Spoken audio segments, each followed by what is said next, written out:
Ida Narko, kami serahkan kepada Tuhan supaya pengurapan-Mu turun atas kami semua, dan kami bisa melakukan apa yang telah kami dengar.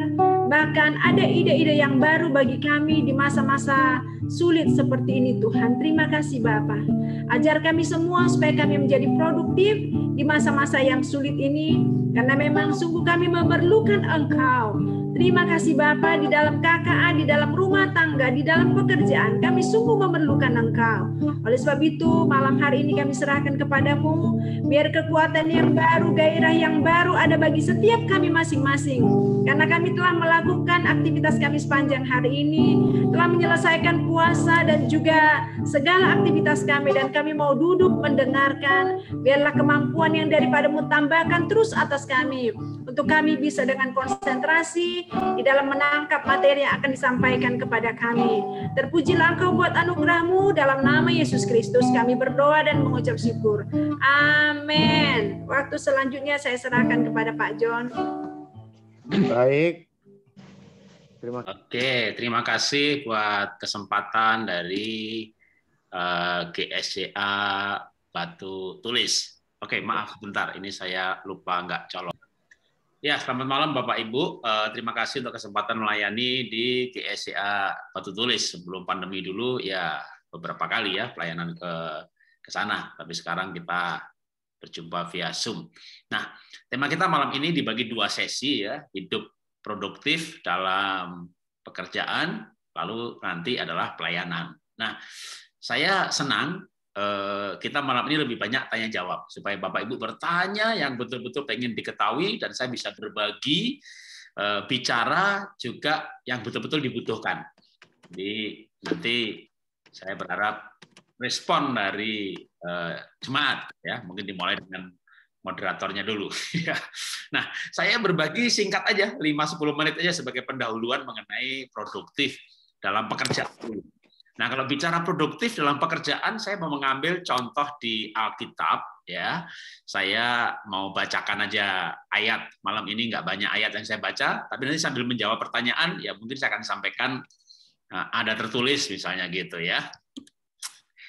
Saya baca 1 ayat saja, yang lain nanti saya ceritakan. Kejadian pasal 29 ayat yang ke-20. Jadi bekerjalah Yakub 7 tahun lamanya untuk mendapat Rakel itu, tapi yang 7 tahun itu dianggapnya seperti beberapa hari saja karena cintanya kepada Rakel. Nah, sebelum produktif maka tentu harus antusias. Orang kalau antusias, semangat, bergairah, maka produktif itu kan sebenarnya dampak, akibat dari sesuatu. Ya, tentu ya bisa dari profesional, kalau profesional ya tentu produktif ya. Atau bekerja dengan sistem tentunya juga produktif. Misalnya ada tukang ngatur jalan gitu ya. Wah, dia sampai berkeringat, panas, kulitnya hitam. Wah, tetap aja macet gitu karena dia pakai tenaga gitu. Lalu orang IT datang, orang sistem datang, dia mengamati, gue pasang lampu merahnya, dari sana arusnya lebih banyak, hijaunya dilamain, dia atur semuanya lancar, dia bisa minum di kafe, ya, lalu lintasnya lancar, itu produktif gitu. Padahal dia kerjanya nggak pakai keringat gitu ya, dia pakai otak. Jadi artinya ya profesional membuat produktif, ngerti sistem bikin produktif. Kerja pakai strategi, ya, misalnya bangun jaringan. Lalu ketika jaringannya kuat, dia bisa berlibur di Hawaii atau di Raja Ampat sambil berenang di pantai. Mesin produksinya jalan terus, ya, itu produktif juga. Jadi memang bicara produktif banyak banget. Nanti pas tanya jawab aja, saya akan berbicara hal-hal yang praktis. Tapi dari ayat yang saya mau sampaikan cuma 1 poin saja mengenai semangat. Ketika ada semangat maka pasti produktif. Tapi gimana ada semangat gitu ya. Nah, belajar dari Yakub. Yakub itu bekerja 20 tahun. Dibagi dalam 3 periode 7, 7, 6 gitu ya. 7 tahun dapat Lea, 7 tahun dapat Rakel. Sebenarnya 7 tahun ini pun untuk dapat Rakel juga, tapi dikasih Lea tambah 7 tahun lagi. Jadi sebenarnya 14 tahun untuk dapat Rakel gitu ya. Tapi periode 7 tahun, tiap 7 tahun itu cuma dirasakan seperti beberapa hari saja. Ya, cepat rasanya gitu. Kenapa?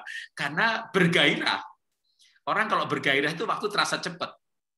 Ya, atau bisa juga orang lain yang bergairah gitu ya. Saya bawain firmannya bergairah, menarik, ya 1 jam 9 udah selesai, cepat banget gitu, bisa juga gitu ya. Atau Anda yang bergairah gitu ya.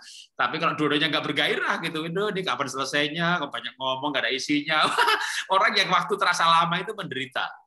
Ada orang khotbah, Anda nggak bergairah, nggak mau keluar, nggak enak di gereja gitu kan. Jadi kalau orang waktu terasa lama itu menderita.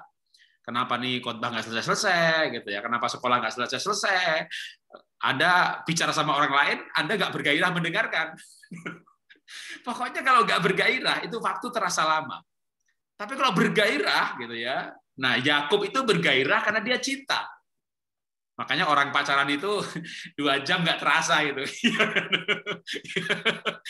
Mana ada orang pacaran bosen, ini lama banget sih di sini nih gitu ya. Pulang dah, ya enggak. Orang pacaran itu lo cari alasan untuk ngomong yang lain lagi, tambah apa lagi. Pokoknya dua-duanya pengen ketemu terus gitu karena ada cinta. Jadi betapa pentingnya cinta. Dan cinta ini saya berlaku juga di dalam pelayanan. Ketika orang mencintai Tuhan, mencintai sesama, mencintai pekerjaan, jadi itu membuat orang bergairah. Nah, Yakub itu cinta Rakel, tapi esensi paling utamanya cinta. Ketika ada cinta, maka orang bergairah. Maka cinta ini bisa diperluas sebenarnya. Bekerja yang dicintai, ya. Orangnya suka masak, ya usaha kuliner. Ini masa pandemi ini kan masa di mana industri rumah tangga bermunculan. Yang terhantam oleh COVID ini kan industri modern atau malah yang besar ya, terutama restoran, di mall, ya mati semuanya. Tapi yang jualan di pinggir jalan gitu ya hidup aja terus gitu ya. Tapi waktu nggak COVID ya nggak kaya. Waktu ada COVID kagak mati gitu kan. Nah, nggak ada ongkos sewanya gitu ya. Tapi pada masa pandemi ini muncul industri rumah tangga, di mana banyak ibu-ibu mulai bikin jus sehat, ada yang bikin sabun cair, ada yang bikin gado-gado. Jadi tidak bikin kaya raya, tapi bisa survive hidup. Tapi kalau ditekuni dengan cinta kasih, jangan-jangan menjadi expert. Nah, kalau cinta itu bergairah, untuk expert itu mungkin nggak perlu 7 tahun.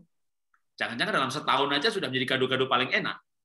Jangan-jangan dengan setahun aja sotonya paling luar biasa, apalagi tambah teknologi, ya kan?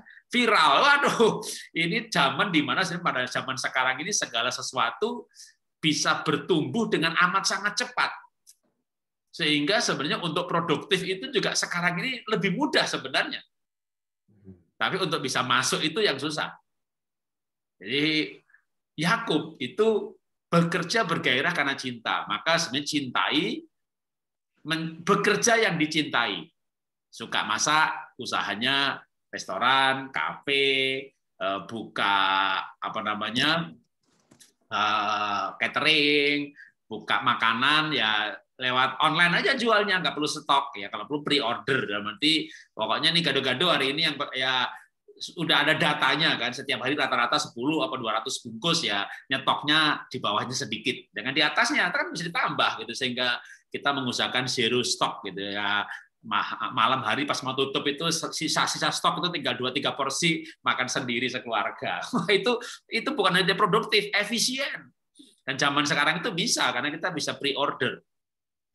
Ya, apa yang dicintai atau mencintai yang dikerjakan.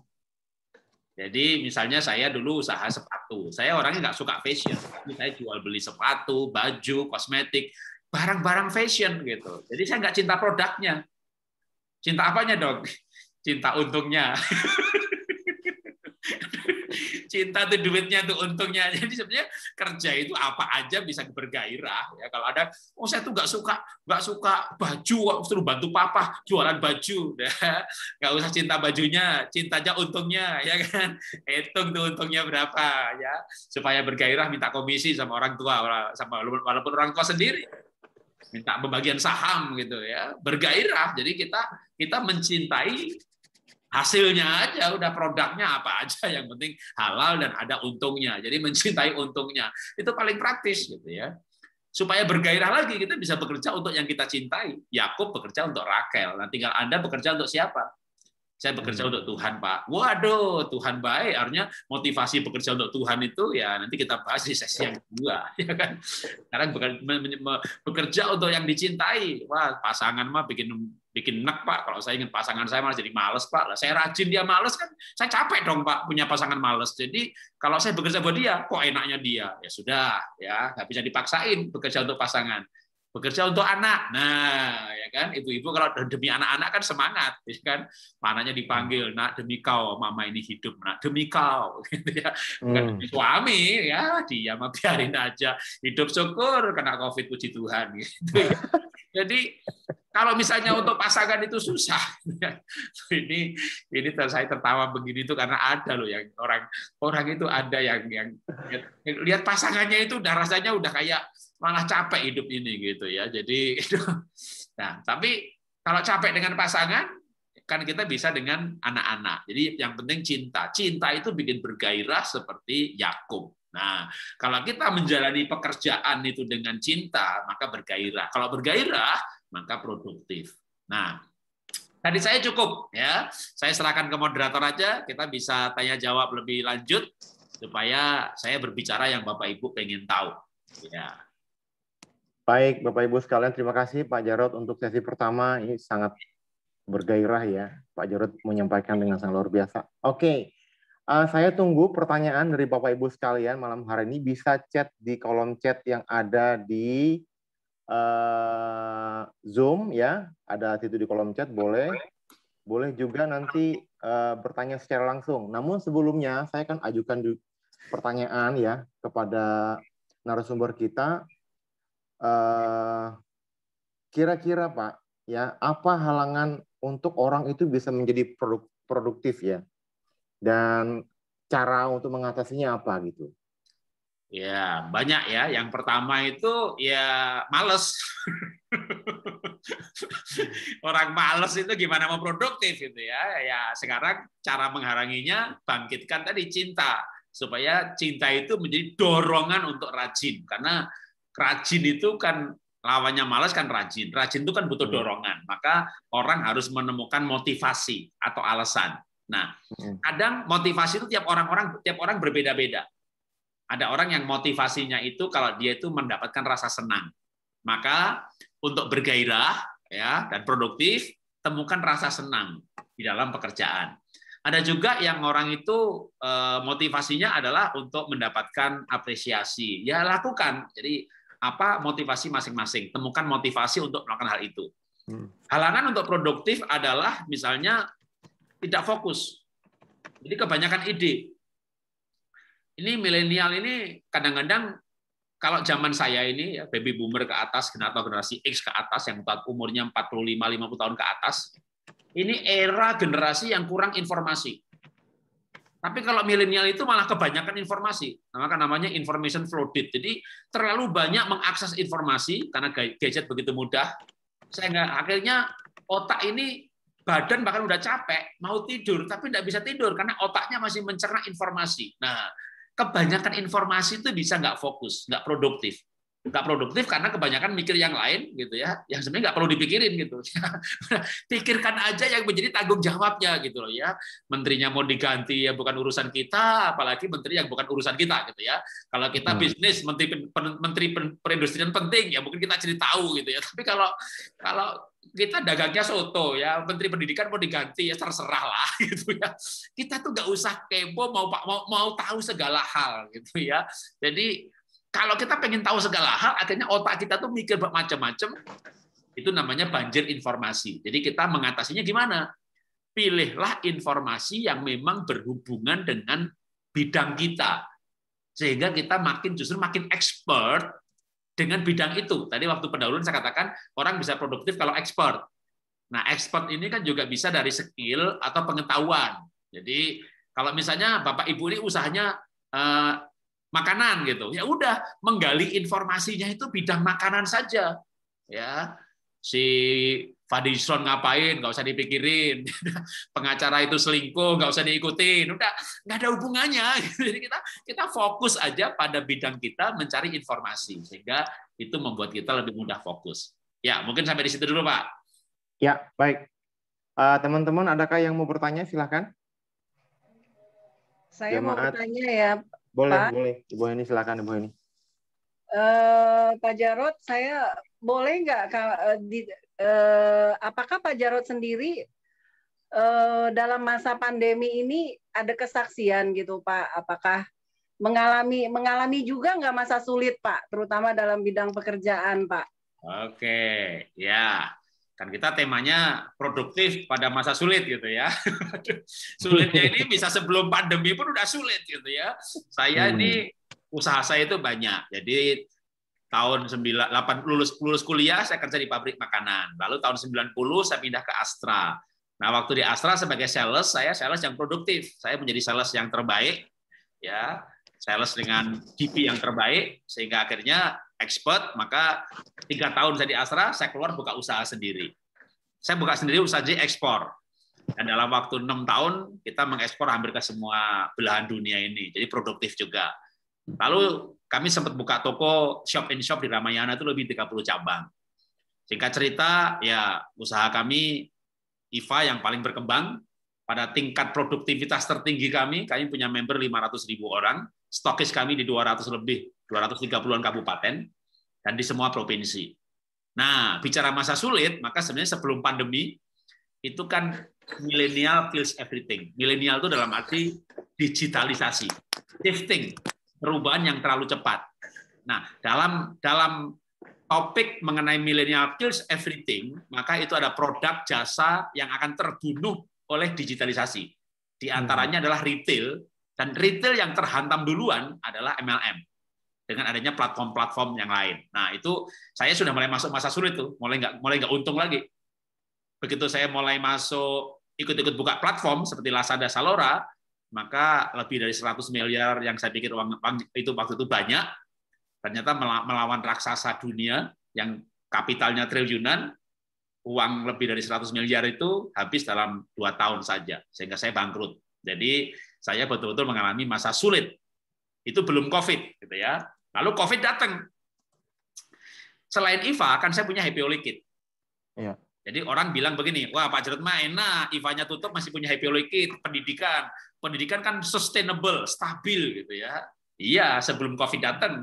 Begitu COVID datang kan belajar di rumah. Kalau orang kuliah tetap kuliah. Lah kan saya playgroup TK. Playgroup TK kan bermain. Nah, bermain di rumah. Lalu TKB-nya lulus, TKA jadi TKB. Itu tahun lalu, ya 2 tahun lalu, ya. Lalu tahun lalu TKB tahun lalu, tahun ini yang TKB lulus lagi. Nah jadi waktu TKB lulus, TKA jadi TKB, playgroup jadi TKA. Playgroup tuh nggak ada yang daftar pada masa pandemi. Tahun ini TKB-nya lulus, TKA jadi TKB, udah. Jadi kalau sebelumnya murid katakanlah 100, tahun lalu berkurang sepertiga, sekarang berkurang separuh lagi. Tahun lalu aja kami sudah rugi tiap bulan. Kalau tahun ini sekolah masih belum boleh lagi, saya nggak tahu. Jadi sebenarnya saya itu betul-betul mengalami masa sulit. Nah, lalu gimana bisa hidup, Pak? Jadi waktu pandemi dimulai, Maret itu, ya, jadi IVA udah bangkrut. Lalu saya punya animasi, juga gara-gara pandemi saya masih punya usaha satu lagi, LSP, Lembaga Sertifikasi Profesi. Tahun lalu tuh harusnya mulai untung gitu. Begitu pandemi nggak boleh ada pengujian karena nggak boleh orang kumpul kan, rugi lagi gitu ya. Lalu sekolah yang diharapkan sustainable rugi juga. Maka bulan Maret tahun lalu tuh saya rapat keluarga, bilang sama istri, kita punya duit berapa? Karena kan saya udah nggak ada IVA lagi, ya animasi belum jalan. Akhirnya istri bilang, duit kita itu hanya bisa hidup 3 bulan, kira-kira paling lama 4 bulan. Tapi sekarang ini udah setahun lebih, belum mati-mati itu. Nah, kenapa nggak mati-mati? Ya, mungkin saya mau bersaksi. Ada sesuatu yang saya kerjakan yang produktif. Nah, itu kalau Bapak Ibu lihat di belakang saya, ada burung merak, lalu di situ ada bunga tulip. Itulah pekerjaan saya selama masa pandemi. Jadi, setiap minggu saya bisa produksi 1 atau 2 lukisan. Kalau produksi itu mudah untuk produktif. Oh, saya bisa Pak sebulan 5 gitu ya. Bisa jual nggak? Saya bisa bikin gado-gado Pak. Sehari saya bisa bikin 500 mangkok Pak. Yang lu bisa jual berapa gitu loh ya. Jadi ini bisa bicara produktif ini kan produktif membuat, dan menjualnya gitu ya. Nah, kalau saya disuruh kesaksian ya nanti kita bisa perdetail caranya ya, atau mungkin saya langsung saksikan juga caranya. Jadi saya bisa jual, ini kan lukisan loh ya, bukan makanan, bukan obat. Kalau orang jual obat sekarang ini obat, vitamin, multivitamin, jamu, atau bilang ini menaikkan imun, udah cepat itu laku gitu lah. Orang baju aja diirit-irit, apalagi lukisan. Dan harganya kan paling murah 5 juta gitu ya. Ada juga yang 15, ada yang 20 juta gitu kan. Gimana jual 1 minggu dapat 1 gitu kan. Nah, itu yang memang sekali lagi memang ada unsur yang lain ya, yang namanya kasih karunia. Tapi kalau kasih karunia kan nggak bisa diajarkan gitu ya, yang namanya berkat Tuhan, penyertaan Tuhan. Tapi tentu saya nggak akan bicara seperti ini karena ini hal teknis yang tentu harus saya bagikan. Nah, memproduksi adalah hal yang lain ya. Untuk bisa produksi, saya itu bisa melukis sekaligus 3-4 lukisan.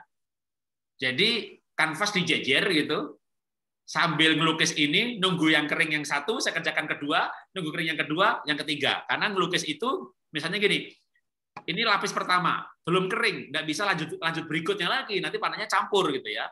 Nah, kalau nunggu kering, besok baru bisa dikerjakan. Kenapa nggak serentak aja, sehari ngelukis 4 gitu. Tapi masing-masing satu lukisan, selesai itu 7-8 hari. Selama 7-8 hari, tapi saya bisa kerja sekaligus 4. Nah itu dalam arti kalau orang nggak bisa multi talent, multitasking, nggak bisa itu ya, satu dulu lah, satu lagi, jangan pikir macam-macam gitu ya. Kalau saya bisa. Nah sekarang gimana produktif menjualnya pada masa seperti ini? Nah itu dia. Kalau zaman dulu kayaknya nggak bisa deh. Zaman dulu kan namanya bukan hanya lukisan ya, contohnya makanan, sepatu, baju. Kan untuk dijual kan butuh toko. Tokonya suruh tutup. Tapi sekali lagi kita hidup di zaman yang sebenarnya untuk produktif itu mudah. Karena ada Instagram, ada WhatsApp, ada komunitas. Tapi kalau sebelumnya kita nggak punya komunitas, tentu susah. Kalau sebelumnya Bapak Ibu ini punya sahabat lah, kata-kata yang paling gampang itu sahabat ya, temannya banyak. Lalu denger nih, ya Ibu di PHK ya suami ya. Terus Ibu sekarang ngapain? Bikin sambel. Nyobain dong gitu. Wah, begitu enak, biar kita sama-sama yang lain. Jadi ketika punya sahabat, punya komunitas, kita bikin sesuatu, nyebarnya cepat. Makanya untuk produktif itu perlu punya jaringan. Tentu makin canggih usahanya, jaringannya makin besar ya. Entah jaringan sistem, entah MLM atau pakai Instagram yang followernya banyak. Tapi follower kan juga bisa dikarbit. Dalam arti kalau anak-anak pemuda remaja yang sekarang ini, jadi kalau Bapak Ibu punya produk, makanya zaman COVID seperti ini paling bagus 2 generasi. Orang tua dan anak itu sinergi.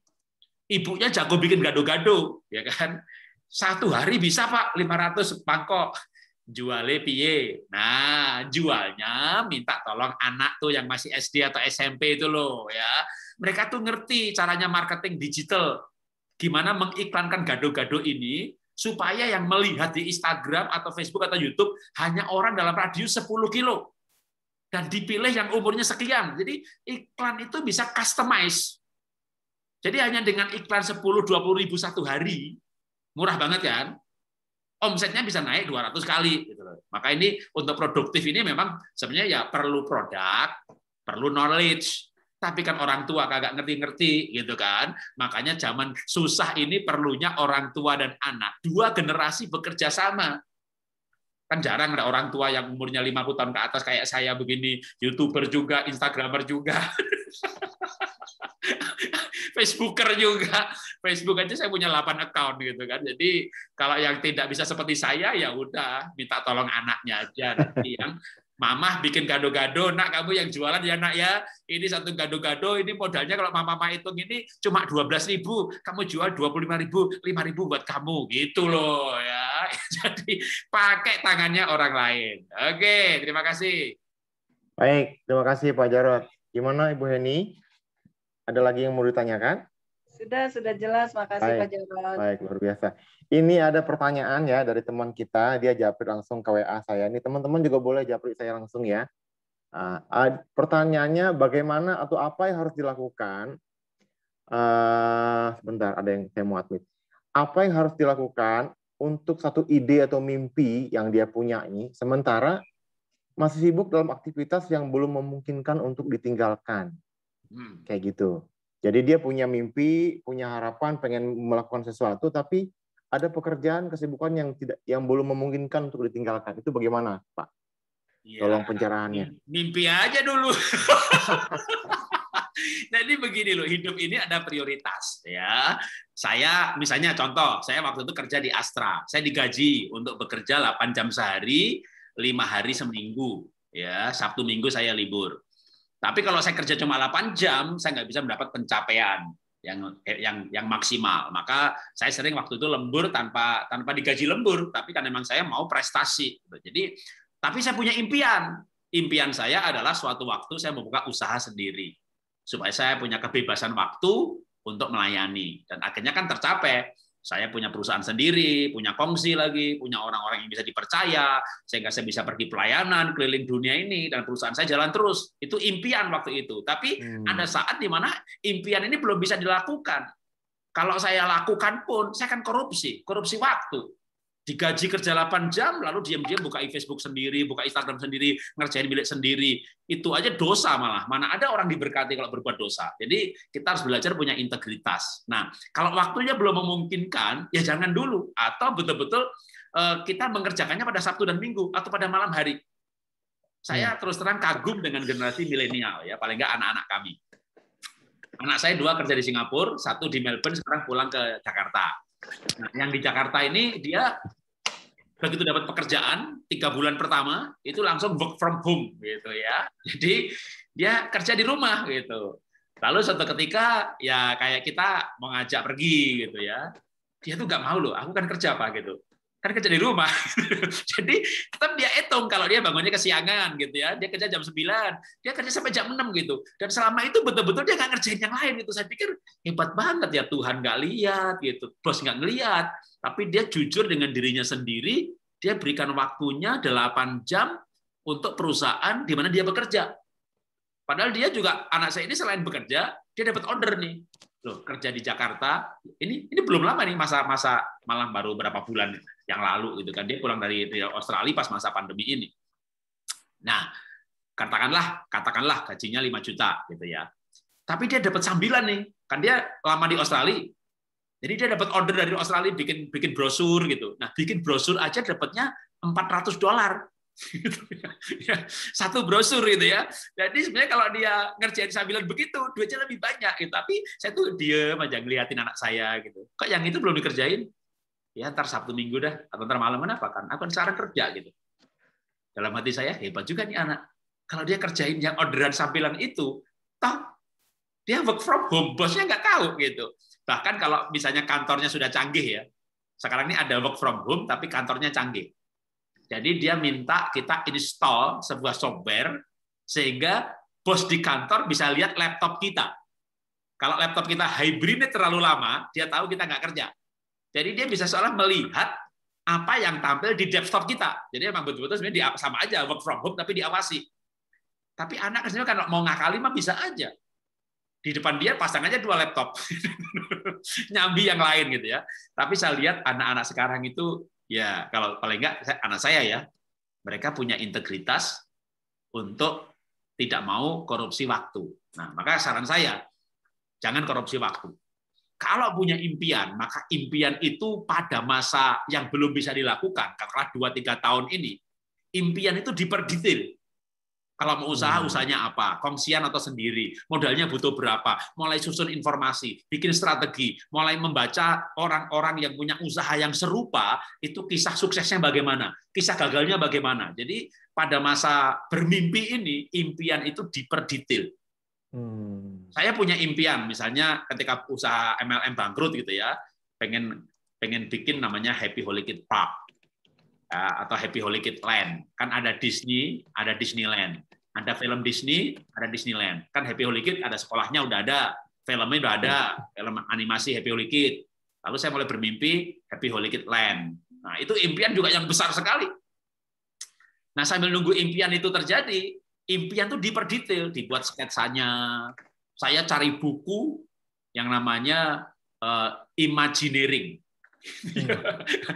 Teknologi bermimpi, Imagineering, itu kisah bagaimana Disney itu dibangun dari sebuah mimpi dan itu dibukukan.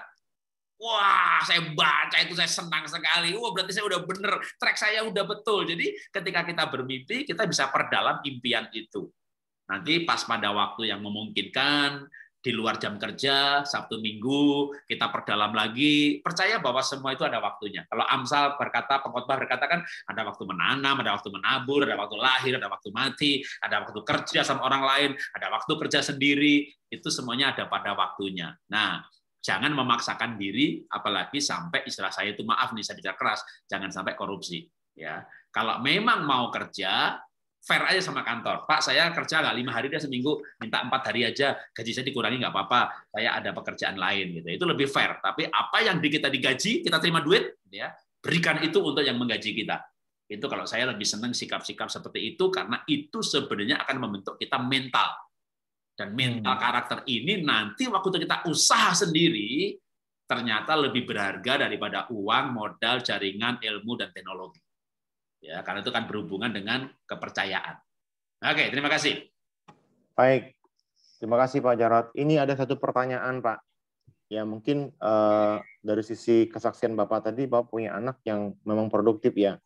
Tapi juga saya melihat ada juga mungkin orang-orang tua yang lain juga melihat mungkin ada anak-anak yang zaman rebahan gitu ya, dikit-dikit main handphone kayak gitu ya, dan main game segala macam. Nah ini ada pertanyaan Pak, bagaimana membangkitkan minat produktif pada anak-anak remaja? Terima kasih. Iya, yang paling baik adalah namanya inner motivation, motivasi dari dalam. Maka terbaik adalah membangun cita-cita. Jadi sejak anak kecil bahkan ya, sejak usia dini kalau bisa, ya paling enggak remaja. Mulai sering-sering ajak berbicara, kamu mau jadi apa? Nah, waktu dia mengatakan YouTuber, dia mau jadi chef masak gitu, itu jangan langsung dibantah. Ma tuh kayak mau jadi tukang masak gitu. Mama ini nggak sekolah aja tukang masak, ya kamu harusnya tuh insinyur, dokter. Nah, jangan begitu gitu ya. Jadi ketika anak punya sebuah cita-cita, apapun cita-cita itu, diskusikan dengan positif sampai terkobar gitu ya. Karena ketika dia terkobar, dia antusias. Bahkan mungkin dia punya plan yang baik. Jadi misalnya, kamu jadi tukang masak. Oke, tukang masak gimana? Nah, mungkin dia malah jadi cerita, Mah sekarang ini Mah chef itu gajinya sekian loh Mah gitu ya. Belum lagi nanti kalau bisa buka usaha sendiri, lalu di-franchise-kan. Wah, ternyata ketika sebuah cita-cita itu tadinya cuma sederhana kayaknya tukang masak gitu ya. Tapi ternyata ketika dibicarakan gitu ya, terus dibicarakan gitu.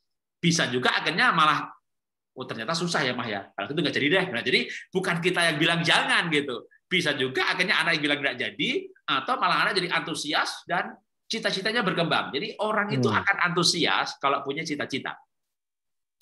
Kalau orang nggak punya tujuan hidup, apa sih yang bikin orang semangat? Karena punya tujuan. Yakub semangat karena tujuannya mau dapetin Rachel, itu ya kan. Nah, makanya orang itu kalau nggak punya tujuan, nggak punya cita-cita, nggak punya target, ya pasti nggak antusias.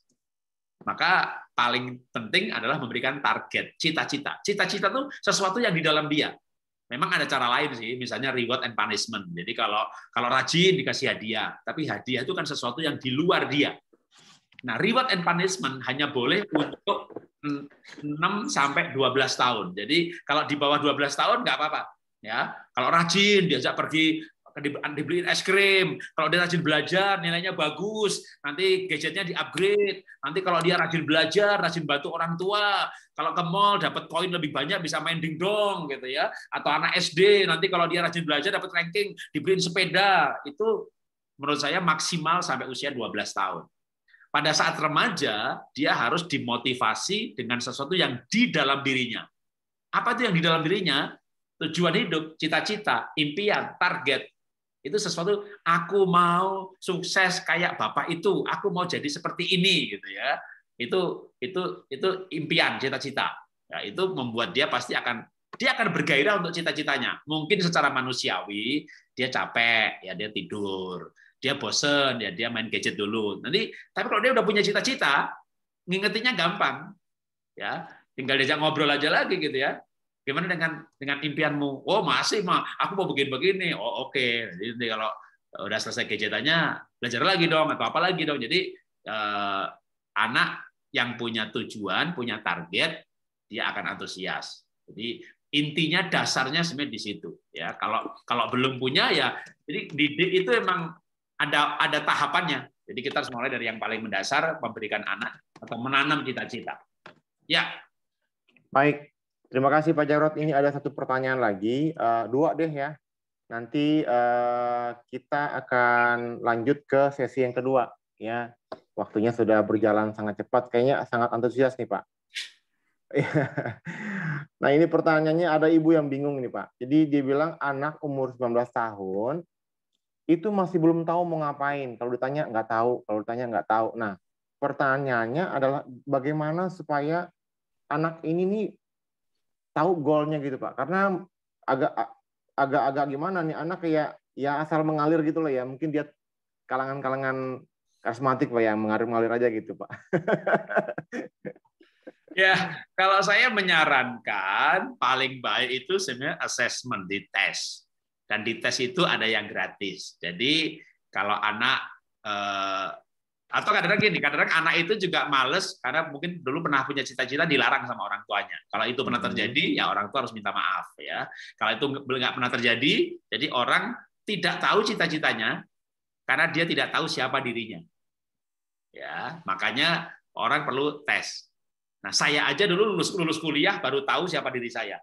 Saya merasa orang IPA, maka sekolah IPB, jadi insinyur. Begitu masuk Astra, dites, kamu tuh orang IPS, kamu orang sanguin, kepribadian kamu ENFP, kamu cocoknya di marketing. Gitu. Saya baru tahu itu setelah dites. Nah, sekarang ini tes itu gampang sekali. Masuk ke Google aja kalau anaknya udah di atas 12 tahun. Nah, itu tadi saya dengar dari Pak Jarod katanya supaya kamu cita-citanya tuh pas buat kamu. Papa Mama juga pengen tahu sih yang cocok bagi kamu menurut psikologi itu apa sih? Itu Pak Jarod bilang katanya ada tes temperamen dasar, ada tes foto karakter, ada tes Enneagram, ada tes MBTI atau kepribadian, ya, ada tes. Nah ini aneka tes ini gratis di Google ada. Tinggal anaknya suruh ngetes aja, diajak ngomong aja. Kamu pernah tes apa aja, gitu ya. Nah dari situ nanti akan muncul hasil tes itu akan dilengkapi, ya. Misalnya kalau dari kepribadian saya ini ENFP. Kalau foto karakter, saya ini kuning. Kalau DISC, saya tipe intim. Kalau temperamen dasar, saya sanguin. Kalau udah ketemu, nanti tinggal kerjaan cocok untuk sanguin, enter, masukkan Google. Google itu kayak Tuhan, gitu ya. Kayak Tuhan zaman sekarang. Ditanya apa aja dijawab. Tanya vaksin, jawab. Bahaya COVID, dia jawab. Gitu kan. Jadi ditanya apa, termasuk juga cita-cita yang cocok buat anak sanguin. Jawab dia. Dan itu ilmiah. Jadi sebenarnya supaya kalau anak zaman sekarang, kalau yang betul-betul pengen tahu, kebanyakan udah tahu. Tapi kalau anak yang nggak tahu itu ya mungkin karena lingkungan, orang tua, nggak ada yang membimbing. Kalau dibimbing dengan tepat, atau seperti kami mendidik anak-anak kami, sehingga anak itu tahu, saya sanguin, saya ENFP, saya ISTJ, saya apa. Dari segi aneka pendekatan pun dia tahu, cocoknya saya jadi ini. Maka begitu jadi, betul-betul maksimal, produktif. Jadi ketika anak memilih jurusan dengan tepat, gaya belajarnya tepat, cita-citanya tepat, itu nanti produktif sekali hidupnya. Ya, jadi saya punya anak 3, boleh saya katakan jurusannya tepat, cara belajarnya tepat, pengasuhannya tepat. Itu produktif sekali. Dalam keluarga akan produktif ketika orang mengenal keunikan diri. Maka saran saya untuk mengenal itu ya dites. Dan sekarang ini sekali lagi, kalau dulu harus ke psikolog bayar. Zaman sekarang ini semuanya online dan yang gratis banyak. Ya, tinggal dites aja. Nah, jadi anaknya suruh tes aja ya untuk mendapatkan cita-cita yang tepat. Nanti akan muncul bukan 1, 3-4 alternatif. Nah, anak mulai diajak bicara 3-4 alternatif itu pasti akan nyamber karena itu yang cocok bagi dia.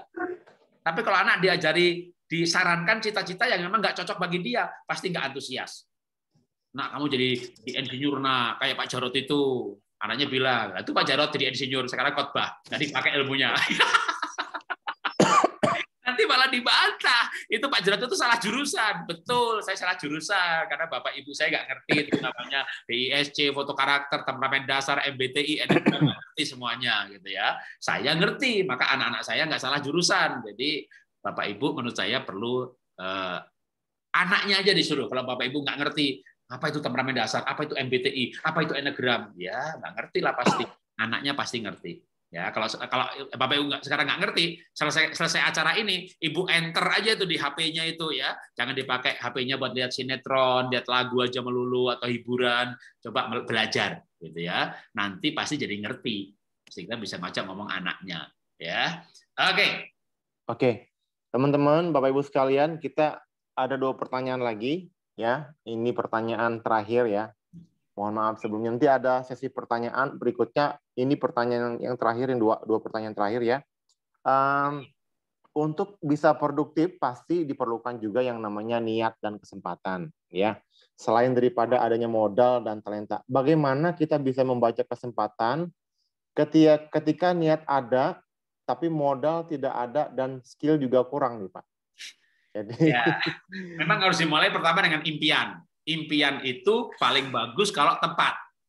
Kalau nggak tukang ngomong, ya jangan impiannya jadi pembicara gitu ya. Jadi impian itu sebenarnya harus pertama, impian itu sudah tepat sesuai keunikan diri. Maka saya menyarankan assessment. Jadi cita-cita itu ada dasarnya.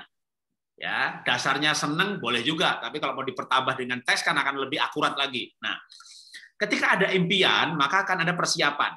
Misalnya impiannya apa? Buka usaha sendiri, walaupun kecil-kecilan. Nah, maka tentu sambil nunggu impian itu kan nabung. Kalau nggak ada impian ya nggak nabung. Ada sales beli, wah ini lagi obrolan sepatu beli. Kalau ada impian ya sepatu masih bagus. Ya begitu sobek sedikit cari tukang jahit aja, tukang tambal sepatu. Kita punya impian, kita menghemat loh, kita mengirit-irit supaya kita bisa nabung apa? Modal. Tujuannya apa? Ada kesempatan punya modal. Kenapa ada kesempatan lewat? Karena kita nggak punya modal. Kenapa nggak punya modal? Karena nggak disiapkan. Lah Pak, gimana mau nabung? Makan aja susah. Ya sesusah-susahnya kalau mau diniatin bisa. Sekarang makan sehari 3 kali. Oke, mulai sekarang makan 2 kali aja atau volumenya dikecilin. Tadinya makan lauknya daging, sekarang ganti tempe, proteinnya sama, harganya lebih murah. Wah, tadinya ikan salmon, ganti ikan teri. Ya, proteinnya sama, tapi harganya lebih murah. Tadinya sekarang pun udah ikan teri, Pak. Nanti cari belinya ikan teri yang sudah hancur, remuan. Itu harganya lebih murah. Kandungannya sama. Jadi, kenapa? Karena kita mau nabung. Wah, tadinya beli kaos yang bermerek, wah beli batik yang 2 juta gitu ya. Ini beli batik aja yang 75.000 ada gitu ya. Kita Zoom lewat acara lihat Zoom, nggak pegang baju saya. Kalau dipegang kelihatan murahan itu. Kenapa? Karena punya impian mau nabung gitu. Jadi supaya kesempatan nggak lewat, persiapkan gitu ya. Nah, sering kesempatan lewat kita nggak tahu karena betul-betul nggak punya impian. Orang tuh kalau punya impian, misalnya apa? Katakanlah gini, saya pengen banget beli motor yang tipe ini. Begitu ada iklan, wah ini dia, gitu kan? Tapi kalau nggak punya impian, ada iklan pun juga nggak pengen. Jadi memang harus punya impian, persiapkan diri. Nah soal kesempatan dan waktu, percaya Tuhan tuh mengatur pada waktunya. Tapi bagian kita menyiapkan, kita punya impian, kita mulai nabung, ya nabung dikit-dikit. Saya kan dulu orang miskin, merantau ke Jakarta, tinggal di pinggir kuburan, Kuningan Jakarta. Cuma 6 kali 6 meter persegi, hidup susah. Tapi ya sebelum bisa beli makan bakmi Gajah Mada, ya kami pagi ini Indomie pakai telur. Besok ya Indomie pakai telur lagi, tapi mie goreng. Besok lagi Indomie pakai kasih sayur. Murah gitu sarapannya gitu ya. Kalau pergi ke makan siang ya nggak ke restoran, ke warung Padang ya kan. Hari ini menunya apa supaya murah? Nasi, sayur, rendang, kuahnya saja. Besok nasi, sayur, opor, kuahnya saja. Udah gonta-ganti kuah aja, makan bayarnya cuma nasi sama sayur gitu. Ya nggak usah malu, namanya lagi nabung gitu kan. Tapi begitu ada kesempatan, saya tubruk tuh buka perusahaan. Teman-teman saya kaget, yang makan cuma kuahnya nggak punya perusahaan sekarang. Saya bertahun-tahun waktu kuliah itu makan cuma kuahnya aja. Gimana? Emang nggak punya duit. Tapi punya impian. Kalau orang punya impian, punya niat. Ya, diniati. Makan yang ngirit jadi niati. Dilihatin orang ya, saya kalau makan siang di waktu kuliah ya, atau itu, yang lain makan siang kan jam 12 sampai jam 1. Ya saya nggak mau lah. Mahasiswa pada yang lain pada ngeliatin kok makannya cuma itu aja. Makan siangnya 1:30 lah, udah sepi. Itu saking seringnya makan cuma kuahnya tok. Itu kalau masuk ke warung, yang punya warung itu nggak usah saya bilang, udah langsung siapin. Ini kan, iya. Itu karena kita mempersiapkan diri. Jadi ya orang bilang kan bersusah-susah dahulu, bersenang-senang kemudian. Ya kalau bisa sih senang-senang sekarang, senang-senang kemudian. Tapi kan kadang-kadang nggak bisa begitu. Maka persiapkan diri. Oke. Pertanyaan terakhir Pak untuk sesi pertama. Apakah Bapak punya figur tertentu yang Bapak jadiin model gitu Pak? Dan apa yang Bapak pelajari dari beliau kalau memang ada ya Pak ya? Ya, kalau dalam hal pekerjaan ya saya punya banyak figur ya, tapi sesuai dengan waktu. Jadi ganti waktu, ganti figur. Jadi misalnya waktu kuliah dulu impiannya masih jauh banget. Dulu saya senang sekali sama Pak Timotius Arifin. Dalam arti dia hamba Tuhan, tapi juga pengusaha. Lalu ketika saya mulai kerja, kebetulan saya kerjanya di Astra. Ketika saya kerja di Astra, tentu figur saya Pak William gitu, yang kisahnya juga tentu dari bawah. Nah, ketika kita punya figur, maka kita mulai mempelajari masa lalunya, sejarah hidupnya, bagaimana dia bangkit. Jadi figur itu membuat kita punya role model untuk belajar sejarah jalan-jalan hidupnya. Jadi, tapi begitu saya buka usaha, figur saya ganti lagi gitu kan. Saya mulai buka usaha trading. Dan saya berkenalan dengan trading-trading yang lain. Lalu saya punya buyer, pembeli orang yang saya layani sebagai trading, saya kan agen ya. Calo gitu ya. Jadi ketika saya menjadi agen, saya berjumpa dengan para buyer, maka ada buyer itu yang menjadi figur saya. Nah, menjadi figur itu kita pelajari. Nah, maka Bapak Ibu silakan mencari figur untuk dijadikan gini. Figur itu ada figur jauh, ada figur dekat. Figur jauh itu untuk jangka panjang. Wah, ke depan aku pengen kayak dia. Gitu. Tapi jangan terlalu jauh. Kita punya omset katakanlah 100 juta. Lalu kita punya figur yang omsetnya miliaran gitu ya. Nanti lama-lama kita malah jadi kayak, wah, aku nggak bisa kayak dia. Jadi milikilah figur dekat. Figur dekat itu gini, orang yang nggak terlalu jauh dengan kita, sehingga kita berkata, aku bisa kayak dia, gitu ya. Aku bisa kayak dia. Itu namanya figur dekat. Ya, itu boleh dicari dari orang-orang yang kita kagumi, yang hebat sekali untuk figur jauh, yang nggak terlalu jauh dengan kita untuk figur dekat itu, saya bisa kayak dia. Gitu. Aku bisa kayak dia, gitu ya. Kalau yang terlalu jauh kan biar, wah aku nggak bisa kayak dia. Itu namanya bukan figur, hanya idola saja, gitu ya. Jadi kalau figur itu orang yang membuat saya mau kayak dia dan saya bisa kayak dia. Oke, terima kasih. Terima kasih Pak Jarod. Oke teman-teman semua, jemaat yang terkasih, persiapkan diri Anda untuk kita masuk untuk sesi